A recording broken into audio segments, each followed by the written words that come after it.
Salve galera, que vos fala o Sam. E que capítulo foi esse de One Punch Man? Simplesmente foda. Toda essa trajetória da luta contra o Garou, essa etapa final, foda demais, incrível. É chover no molhado, sempre ficar elogiando os pontos de One Punch Man, que todo mundo sabe. Mas tem que elogiar porque cara, de marejar os olhos de felicidade, porque é o meu shonen preferido no momento. Eu tô acompanhando, então, cara, é muito satisfatório fazer um vídeo sobre isso.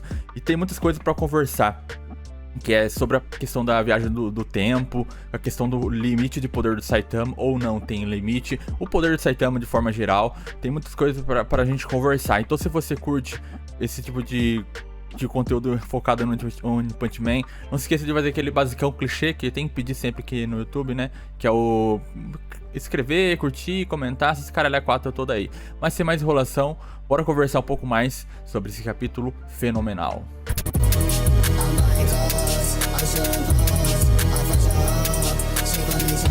Primeiramente, vamos falar sobre a luta geral, que é novamente chovendo molhado, falar o quão incrível o Murata é desenhando e fazendo as quadrinizações, páginas de impacto simplesmente fantástico. Desde quando o Saitama começa a copiar os ataques do Garou para poder humilhar mais ele ainda, que esse é o intuito do Saitama, mostrar que ele é superior. É mostrar que o Garou tá louco das ideias. Então é muito legal ver essa superioridade do Saitama, que a gente sabe que ele sempre foi superior. Porém é muito bom, sempre bom ver o Saitama brigando pra valer, sério. Claro que o sério dele não significa que ele tá 100%, é o sério, ele não tá brincando. Mas ele não pode matar, ele não quer matar o Garou, assim como é revelado no finalzinho, que a gente vai conversar mais daqui a pouquinho. Então a gente tem toda essa cena de luta, o Saitama copiando técnicas do Garou pra humilhar mais ele ainda. Aquela cena fenomenal de Júpiter, ele só espirrando, dando um espirro sério, que nossa cara, é um dos momentos mais fodas que eu vi nesse ano. É simplesmente incrível, a destruição que acontece. O Murata sabe demonstrar destruição, isso que é legal. Que não parece aquela coisa que o cara é muito poderoso, mas o cara mal destrói uma pedra. Não, quando o Murata quer, ele demonstra. E na maioria das vezes ele demonstra um nível de poder absurdo, tanto do Saitama quanto de outros personagens. Então você tem toda essa relação da luta em si que é fenomenal, que é a parte básica que a gente passa, fica os olhos marejados de felicidade, assim, quem gosta muito da obra, porque tá apreciando algo tão incrível. Mas aí tem uns pontos importantes, que é a parte do nível do Saitama, que é o limitador dele, que tem aquele gráfico exponencial, que aparece o Garou e o Saitama, quando vai demonstrando propriamente que não adianta. O Garou pode até evoluir, mas o Saitama, ele não tem limite. Ele vai muito mais ainda, ele evolui muito mais ainda do que o Garou. E a gente vai conversar no finalzinho sobre esse assunto mais perfeitamente. Por quê? Porque dá pra confundir muito bem o que tá acontecendo aqui. E algo que eu percebi, assim, nas discussões, assim, na internet, é que tem muita gente que subestimando esse feito do Saitama de regaçar com toda a atmosfera, com tudo de Júpiter, porque falar, só tem gás, é todo gás. Tudo bem, é gás aquilo lá, mas tem que lembrar que é gás hidrogênio, gás hélio, etc, e outros gases, né? Mas tem que lembrar que a densidade daqueles gases são muito maiores, dado a gravidade, né? Você tem uma densidade maior, mas com compressão daqueles gases. Você tem, tanto pela gravidade, como eu mencionei, que ela é quase 3 vezes maior que a da Terra, então com isso você tem a densidade. O gás ele fica se comprimindo mais ainda. Você tem até mesmo hidrogênio metálico ali. Então você tem muita coisa lá. Então não dá para subestimar esse efeito. É só gás, como se fosse só um assopro que tirou um vaporzinho daqui e ali. Não, simplesmente é gás denso, gás comprimido, digamos assim. Então é um feito absurdo e é só um espirro, né? É um espirro. Mano, é simplesmente um espirro. Imagina a diferença de espirra e tenta dar um soco em alguém. A diferença de poder, de força mesmo, é gigantesca a ponto de você não ter nem que comparar. Então, é um espirro que ferrou aquela lua onde ele estava mais ainda e regaçou Júpiter tranquilamente, né? E o Murata, ele deu uma estudada boa ali, porque o núcleo de Júpiter, o que dá a entender, né, nos estudos que tem, é que é uma rocha, né? Tipo, várias rochas comprimidas, né? Algo bem denso e sólido.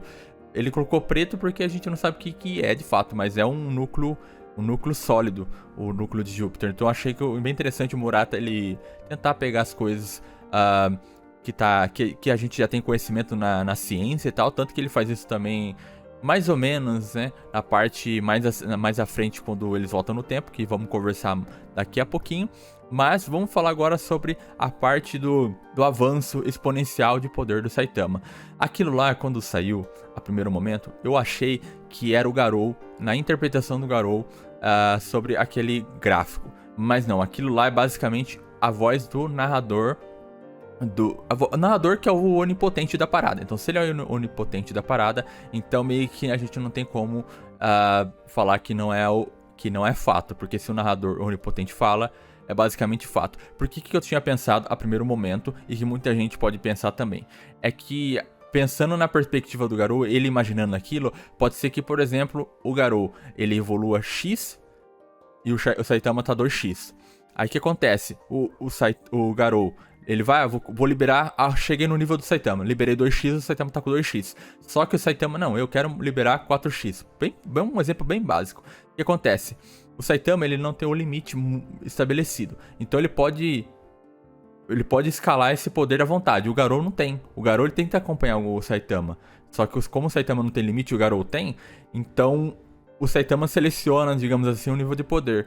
Isso que eu tinha pensado, mas não é. Infelizmente, né, pra alguns, né, é que, de fato, o Garou e o Saitama estavam no mesmo nível. Porém, graficamente falando, o Saitama evolui ilimitadamente. Então, imagina algo bem simples do Broly. O Broly no filme né, do mais recente de Dragon Ball. Que ele vai evoluindo rapidamente, porém ele tem um limite bem mais estabelecido, né? O Saitama não tem limite estabelecido. É basicamente aquilo que ocorre. O Saitama, ele tava num limite, entre aspas, assim, né? Porque ninguém conseguia fazer ele evoluir mais. A partir do momento que ele tem um inimigo que consegue fazer ele... Um inimigo muito poderoso que consegue fazer ele evoluir mais, ele vai evoluir exponencialmente. Tanto que, depois, o Garou, ele chega num teto e o Saitama já tá muito evoluído e não faz efeito mais. O Saitama já tá entediado e o Garou não consegue nem medir mais o poder do Saitama. Ele vê e fala, não tem o que fazer. E o próprio narrador fala que ninguém consegue mais medir o nível de poder. Nem o Garou consegue medir o nível de poder que o Saitama alcançou naquele local, naquele momento.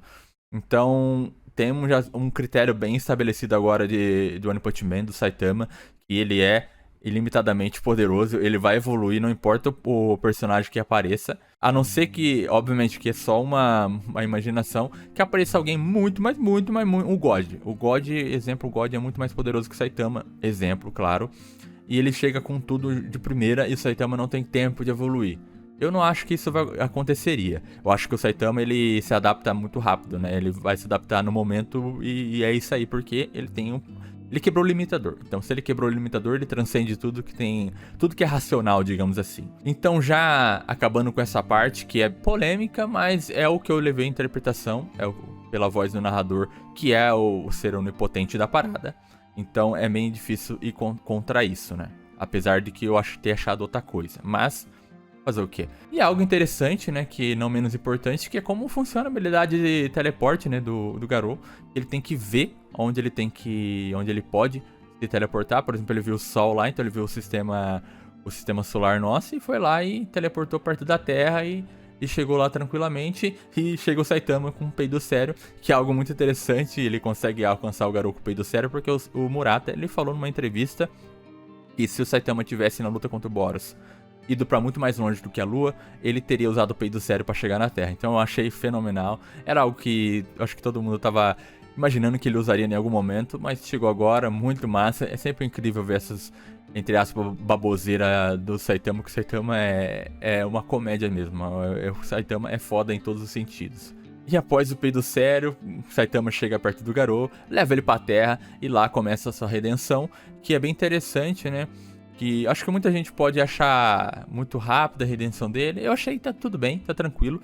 Eu acho que ele viu o Tareu lá, que é um personagem que ele se apegou. Ele viu que ele fez mal pro Tareu. E ele... Nossa, o que eu tô fazendo? E ele já tava caindo em consciência, por quê? Porque o Saitama já tinha batido tanto nele que ele percebeu que ele é um ninguém nesse universo perante o Saitama. Então ele meio que recobrou aquela consciência humana, digamos assim, a mais humana dele, que então ele se compadeceu com o Tareu, que é bem interessante a relação dele que vem sendo construída há bastante tempo. Então não é algo forçado assim, ele se preocupar com o Tareu. E aí que vemos o Garou tentando ensinar o Saitama a usar uma outra técnica. A técnica propriamente de voltar no tempo. Aí tem uma confusão que eu confesso que não entendi. Se vocês souberem, comentem aí.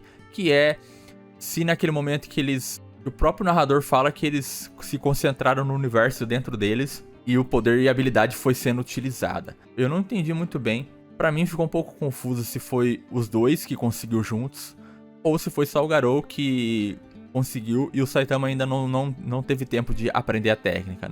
Ficou um pouco confuso. Espero que nos próximos capítulos mostre algo próximo disso pra gente sanar essa dúvida, porque achei bem confuso essa parte, confesso, mas se alguém souber, comenta. E algo massa, né, é que como eu falei, o Murata ele estudou, o Murata e o Oni, né, vamos chamar assim, Murata e o Oni, porque que às vezes eles estão junto conversando, dando as ideias juntos, e a gente só dá crédito a um, acho que não é certo. Então vamos chamar Murata Oni, que é o crédito pros dois. Eles estudaram muito, porque tanto a parte de Júpiter, que achei bem interessante, e aqui a parte das partículas das subatômicas e as antipartículas subatômicas, né?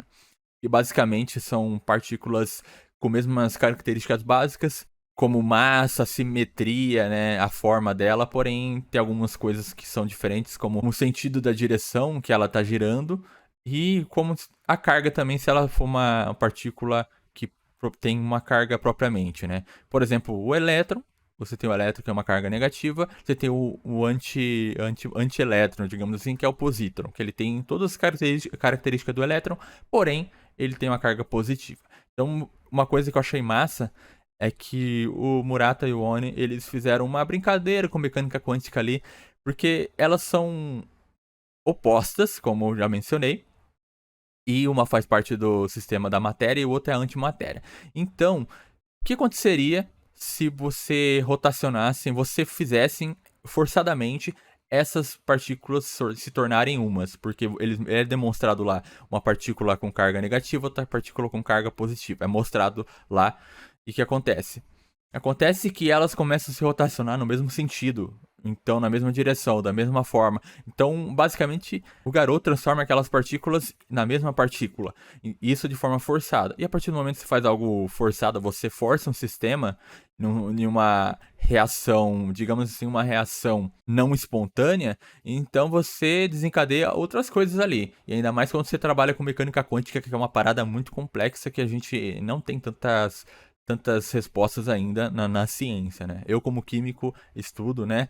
Eu sei um pouquinho mais ou menos, e eu, como vejo trabalhos sobre o assunto, não tem tanta coisa, há muitas lacunas ainda sobre a mecânica quântica de forma geral. Então, mas eu achei legal brincar com isso, porque já que não tem algo estabelecido, brinque. Vamos imaginar o que aconteceria se você forçasse duas partículas opostas com propriedades semelhantes, e algo que é natural e você força aquilo para não ser mais algo natural. Então é interessante pensar dessa forma. E é um ponto que eu me apaixonei nesse capítulo. Acho que foi talvez seja a parte que eu mais gostei. Foi essa parte que eu li, eu pensei, fiquei refletindo. E foi o que fez mais eu pensar. E com toda essa questão da volta no tempo, fechamos com o Saitama derrotando o Garou, como o narrador fala, com nenhum soco. É bem legal. É só que eu fico meio triste porque aparentemente o Saitama esqueceu tudo que aconteceu.